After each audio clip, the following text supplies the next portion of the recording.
Imaginez un matin ordinaire. Le soleil se lève sur le désert. Des soldats prennent leur café. Des pilotes terminent leur petit déjeuner. Et en moins de 3 heures, sans le moindre avertissement, la plus grande armée aérienne du Moyen-Orient cesse d'exister. Pas après des semaines de combat, pas après des batailles épuisantes, en une seule matinée. Ce qui s'est passé ce 5 juin 1967, c'est l'une des opérations militaires les plus stupéfiantes de l'histoire moderne. Et au cœur de tout ça, il y a un avion français. Un chasseur à ailes triangulaires conçu dans une banlieue parisienne qui va se retrouver à réécrire les règles du combat aérien à des milliers de kilomètres de France. Comment est-ce possible? Pourquoi un avion français? Et qu'est-ce que cela nous dit sur la façon dont la technologie change le cours de l'histoire? Pour répondre à ces questions, il faut d'abord comprendre le problème que les ingénieurs français cherchaient à résoudre au début des années 50.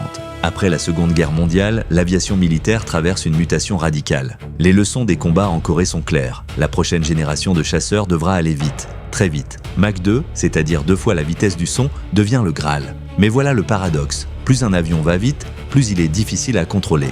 Et plus il est difficile à construire. Les ingénieurs du monde entier cherchent la forme aérodynamique parfaite. Comme un architecte qui cherche la structure idéale pour un pont, il faut que ça tienne, que ça soit efficace et que ça soit faisable. Marcel Dassault, à la tête de son entreprise éponyme fondée en 1929, choisit une réponse élégante à ce défi. L'aile Delta, une aile en forme de triangle dérivée de recherches allemandes de la fin de la guerre. Pourquoi un triangle? Parce que cette forme génère une portance puissante à haute vitesse, offre un volume interne généreux pour loger carburant et équipement et se construit avec une robustesse remarquable. C'est un peu comme choisir une voûte romaine pour soutenir une cathédrale. Simple, solide, efficace. Les premiers essais donnent rapidement des résultats prometteurs. Le prototype vole en 1955. Puis une version plus ambitieuse, le Mirage 3, propulsé par un moteur Snecma Attar couplé à une fusée d'appoint, franchit Mach 1,8 dès novembre 1956. La France rejoint alors un club très fermé, les nations capables de concevoir des chasseurs supersoniques de pointe. Mais le vrai coup d'éclat arrive en mai 1958, quand le Mirage 3 atteint Mach 2 en vol horizontal sans assistance de fusée, uniquement grâce à son moteur et à la forme de sa cellule. C'est là que les choses deviennent vraiment intéressantes. Parce qu'une chose est de construire un avion performant, une autre est de le vendre. Et pour vendre un chasseur, rien ne vaut une démonstration en conditions réelles. Israël comprend très tôt le potentiel de cet appareil. Dès la fin des années 50, des pilotes et ingénieurs israéliens visitent les usines Dassault, volant sur les prototypes, étudient chaque détail. Quand les premiers Mirage 3 arrivent en Israël en 1962, baptisés Shahak, le mot hébreu pour ciel, l'armée de l'air israélienne ne les traite pas simplement comme des machines. Elle les traite comme une assurance vie nationale. Et pour cause, en 1967, Israël se retrouve dans une situation qui ressemble à celle d'un joueur d'échecs dont l'adversaire avance toutes ses pièces simultanément. L'Égypte masse des dizaines de milliers de soldats à la frontière. Le détroit de Tiran est fermé, la Jordanie, la Syrie, l'Irak alignent leurs forces. La coalition arabe dispose de plus de 700 appareils de combat. Israël en a environ 200. Comment gagne-t-on quand on est 3,5 fois moins nombreux en ne jouant pas le jeu de l'adversaire?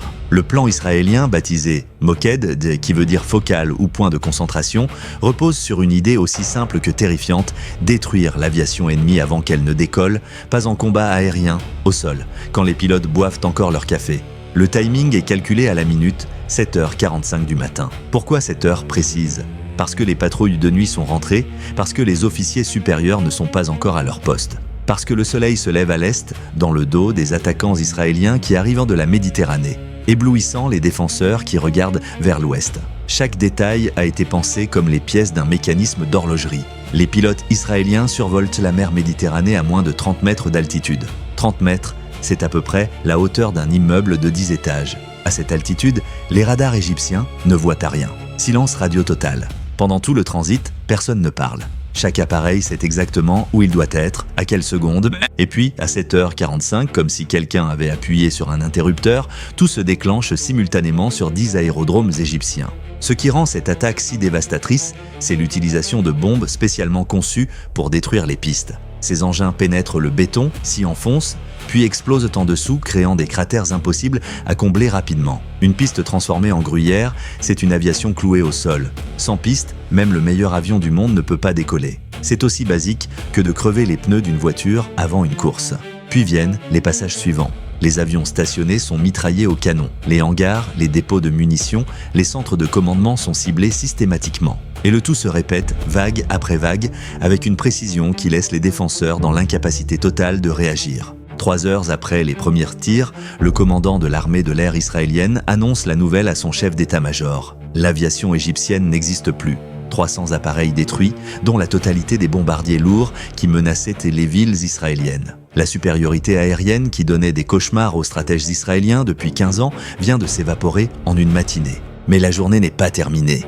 La Jordanie entre dans le conflit, mal informée par des communiqués victorieux égyptiens totalement déconnectés de la réalité. Ces chasseurs décollent, les escadrons de Mirage, leur mission principale accomplie, sont immédiatement redirigés.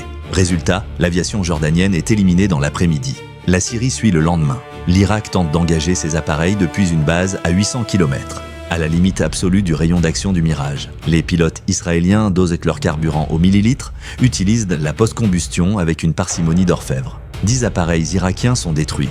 Au bout de 6 jours, le bilan est proprement hallucinant. Plus de 450 avions arabes détruits, 46 appareils israéliens perdus, un ratio de pertes supérieur à 10 contre 1.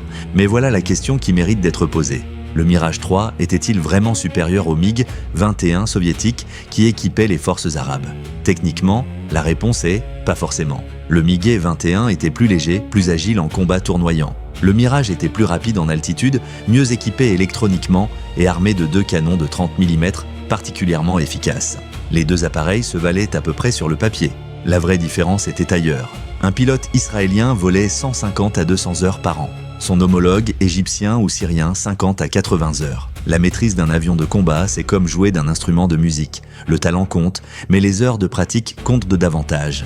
Quand tout va très vite, les réflexes forgés par des centaines d'heures de vol font la différence entre survivre et ne pas survivre. La guerre des 6 jours transforme le Mirage 3 en légende commerciale mondiale. Mais elle déclenche aussi une crise diplomatique majeure entre la France et Israël.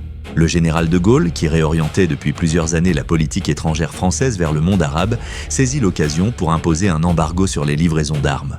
50 Mirage 5, une version spécialement développée pour Israël, allégée en électronique mais augmentée en capacité d'emport, étaient déjà construits ou en cours d'assemblage. Ils ne partiront jamais. Ils finiront leur vie dans les hangars de l'armée de l'air française. Pour Israël, c'est un choc stratégique de première ampleur. Sa supériorité aérienne repose intégralement sur une flotte qui dépend de pièces détachées françaises. Sans approvisionnement, les appareils se dégradent. La solution, copier l'avion. Israel Aircraft Industries reçoit mission de produire localement une version fonctionnelle du Mirage 5. Le résultat s'appelle le Necher, l'aigle en hébreu. Comment les plans techniques ont-ils été obtenus? C'est là que l'histoire devient aussi passionnante qu'un roman d'espionnage. Une thèse évoque une opération du Mossad impliquant des ingénieurs corrompus et des milliers de pages de documents subtilisés. Une autre suggère que Marcel Dassault lui-même, juif français rescapé de Buchenwald, aurait discrètement facilité le transfert. Une troisième pointe vers une licence de fabrication obtenue légalement juste avant l'embargo total. La vérité précise reste à ce jour débattue par les historiens. Ce qui est certain, c'est que le Necher vole en 1971 et qu'Israël ne s'arrête pas là. Les ingénieurs israéliens remplacent le moteur français Attar par un réacteur américain General Electric plus puissant, ajoutent une avionique entièrement repensée. Un fuselage modifié, des petites ailes canards à l'avant pour améliorer la manœuvrabilité. Le résultat s'appelle le Kafir, le lionceau. 220 exemplaires produits, exportés jusqu'en Colombie et au Sri Lanka. Pendant ce temps, le Mirage 3 original continue sa carrière sur tous les continents. Le Pakistan l'engage contre l'Inde en 1971. L'Argentine tente de l'utiliser contre la Royal Navy britannique en 1982 avec des difficultés énormes liées aux rayons d'action. Les porte-avions britanniques opèrent à plus de 700 km des côtes argentines, au-delà de la limite opérationnelle de l'appareil. L'Afrique du Sud combat avec des Mirage 3 contre des pilotes cubains et est-allemands en Angola pendant des années, dans une guerre presque oubliée de l'histoire de la guerre froide. Au total, 1422 Mirage 3 produits, 17 pays opérateurs, des victoires en combat sur 4 continents.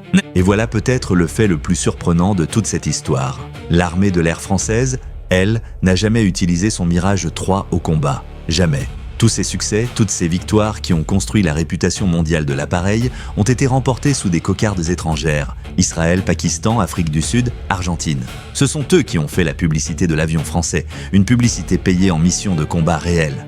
Et c'est exactement cette réputation forgée durant 3 décennies dans des guerres où la France n'était pas impliquée qui a posé les fondations du succès mondial du Rafale aujourd'hui. Quand un pays achète un Rafale, il achète 60 ans d'histoire opérationnelle construite avion après avion, combat après combat. Une confiance qui a commencé un matin de juin 1967 à 30 mètres au-dessus de la Méditerranée, en silence radio total.